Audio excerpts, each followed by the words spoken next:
What are incorrect, untrue, or misleading statements about Scrum? Choose 3 options. Option 1. Scrum is a framework for developing and sustaining complex products. Option 2. Scrum is based on empirical process control theory. Option 3. Scrum is a framework that eliminates complexity.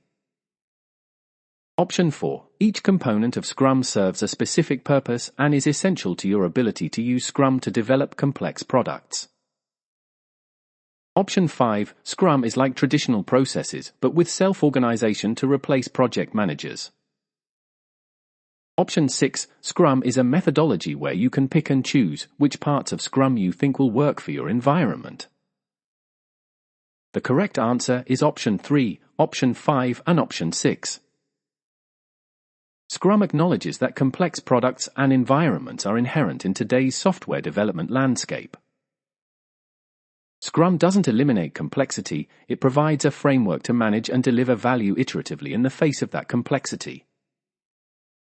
Scrum is a significant departure from traditional, plan-driven methodologies. While traditional approaches might heavily rely on project managers, Scrum empowers self-organizing teams to make decisions and manage their work. Remember, Scrum offers a valuable framework for navigating the complexities of modern software development. It empowers teams through self-organization, promotes continuous learning, and delivers value incrementally. Understanding its core principles and practices is crucial for successful Scrum implementation.